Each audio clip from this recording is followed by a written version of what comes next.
So I made one video on this already, highlighting the differences. It's not just applicable to these tools, but also the ITS 600s and possibly even other higher up models, I assume, since the ITS 600 is an expensive tablet type tool.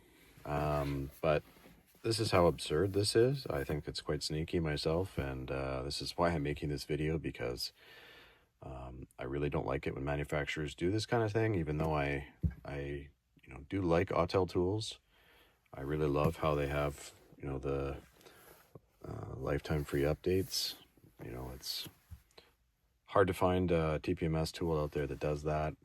There's not too many brands to pick from, really, that probably have the longevity and market share to keep going, like Autel and ATEC and Bartek and some of these other ones.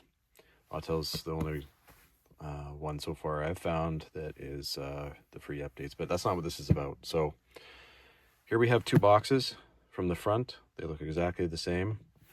They're both Wi-Fi's, and even more sneaky, the part numbers are the same. So are they the same? They look the same. Well, let's keep flipping the box. So on the bottom, I'm going to give you a hint. This is a newer tool.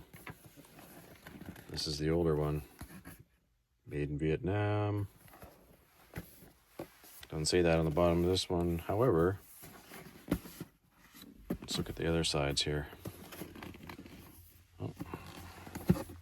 This looks pretty similar, right? Autel's sign has changed sides, but the contents, what's different? This one includes a packing list. Not very exciting. Let's look at the other side. Oh, wait a minute. It's quite different now. So this is the gobbledygook that they've included on the bottom here, the UPC codes, saying it's made in Vietnam, right? This one's made in Vietnam too. Autel Vietnam Company. Also gives their other locations for Europe, in Germany. That one's Europe, London, US support, New York, and probably the head office in China. But let's look at the most interesting side now, the back. So as I mentioned in the first video, it's a long list of items here, right? See how this one's longer? If you go through the whole list, you'll find which item is not on this one, which is the newer tool.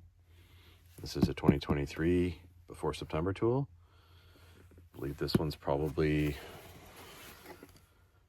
2020, late 2023 as well, but from the serial number, I've sold enough of these. Here's what's missing. Where is it? There it is.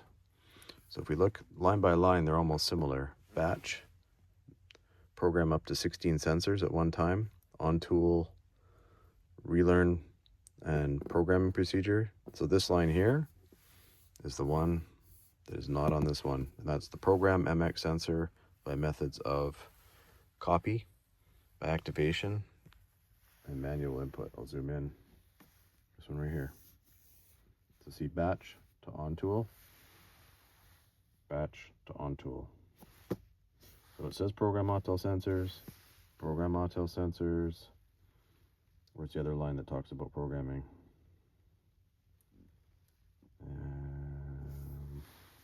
OBD, relearn. Two more types of relearn. Anyway, so this is the sneaky thing. At least change the part number. Don't make it the same part number. It's not the same tool. It looks the same. Most of the menu options are the same, but if you're doing just relearns or checking sensors, there's no difference. But if you're programming a new sensor to a vehicle, the older one,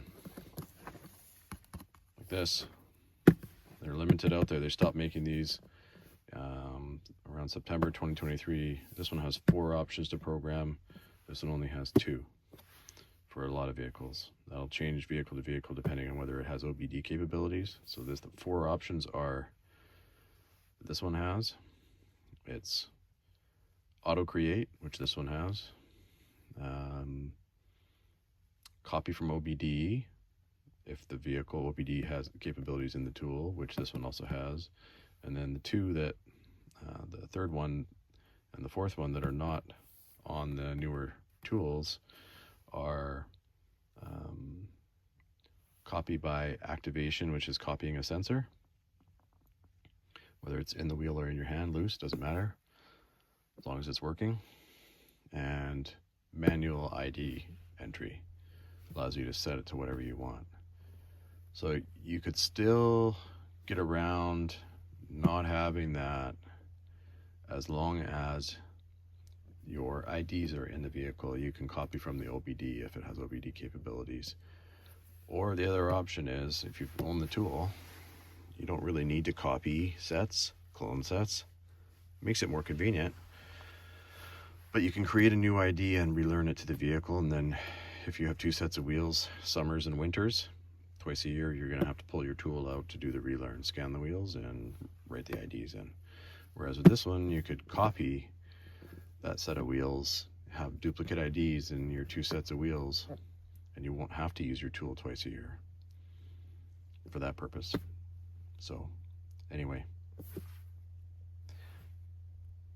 now that I had both of these in hand here after making that video, I wanted to share that. So hope that you guys find that interesting and helpful. Give me a thumbs up, like the video, subscribe to my channel if you're interested in TPMS. I plan to keep making more reviews and videos. Thanks for watching.